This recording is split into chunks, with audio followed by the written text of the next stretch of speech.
Dr. Fritz Alan Popp discovered that the cells in our body communicate through biophotons, which are tiny particles of light that are single units of an electromagnetic field.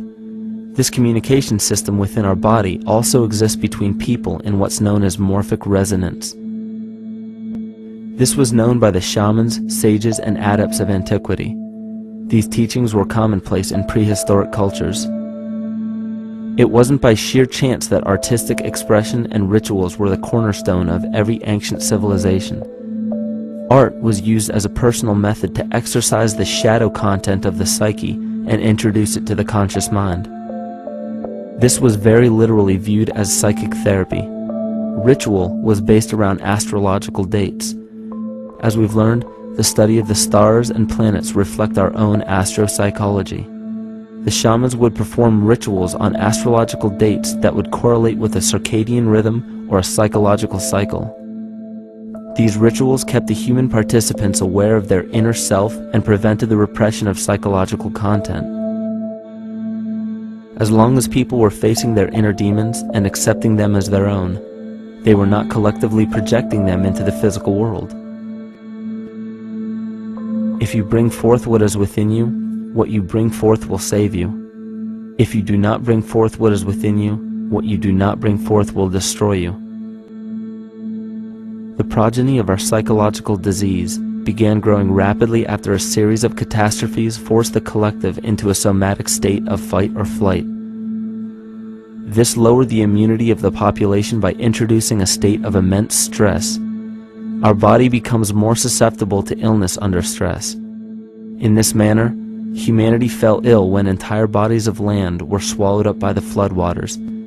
This uprooted many tribes, chiefdoms, and civilizations from their homes, and their ritual practices that were used as a conduit for psychic wellness were put on hold in order to survive the catastrophe and seek new homes.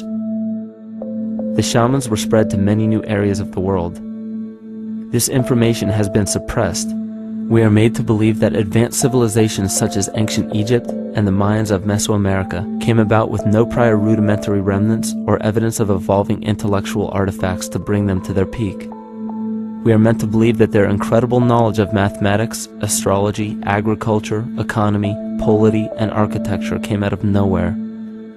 This leads many researchers today to the understanding that the origins of these civilizations have been suppressed.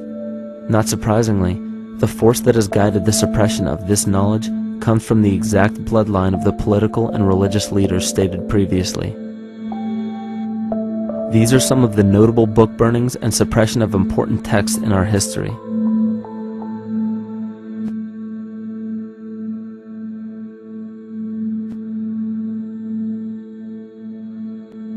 Yet after all of this suppression, there are still remnants of the dispersion of elder civilizations in nearly every country.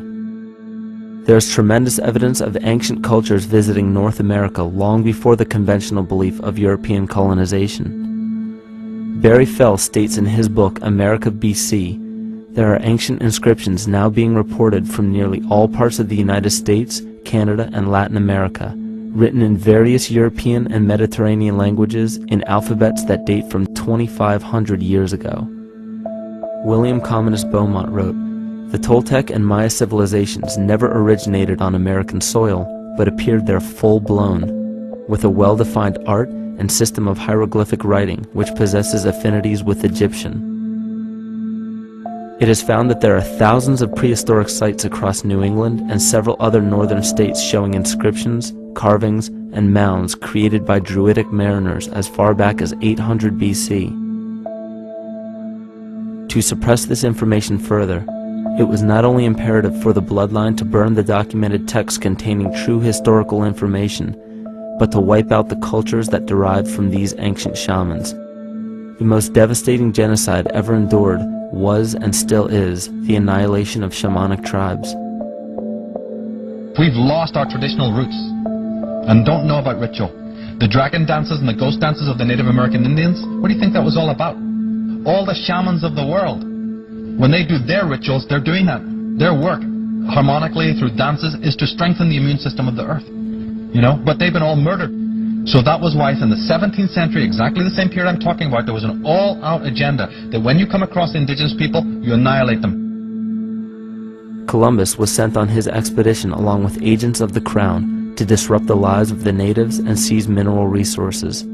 He visited every island in the Caribbean, depleting the gold and taking as many slaves of the native Taino tribe as possible. 5 million natives were murdered within 3 years, according to Leah Trabeck. Within 15 years, the Arawak tribe of 250,000 was completely wiped out.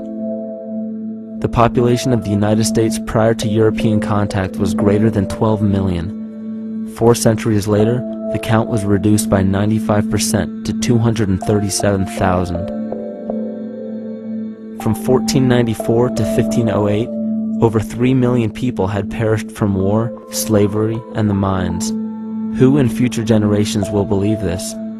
I myself, writing this as a knowledgeable eyewitness, can hardly believe it. My eyes have seen these acts so foreign to human nature, and now I tremble as I write. Another agent of the false ego bloodline was Hernando Cortez, who decimated the Aztec tribe and plundered their mineral resources.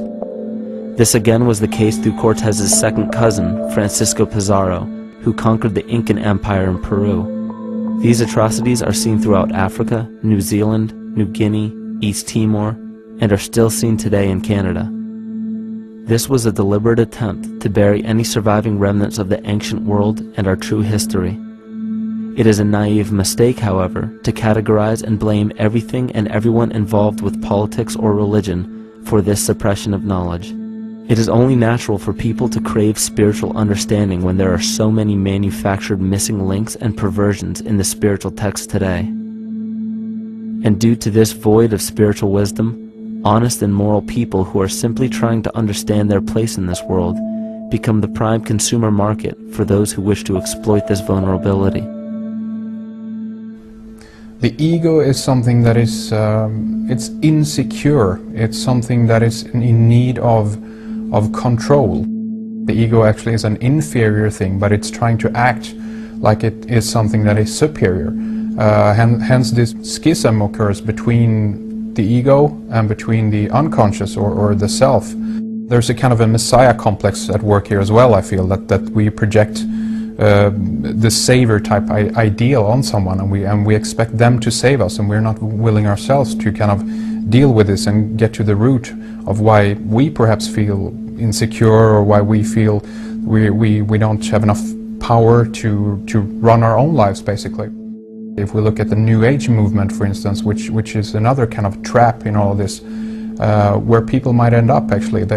They're looking for something so bad that they're taking all these things that are handed to us or to them. But it's not really based on any real understanding. It's still kind of coming from a religious type of perspective. People are genuinely seeking something new. They're genuinely seeking a new type of spirituality, or to better themselves, or to change something. But this is being hijacked, and what they actually do is that they lead you into another type of group mentality, or a new age religion, whatever it is, and people still are not able to kind of really break free from that and follow their own journey or their own path, which I think is very important in all of this.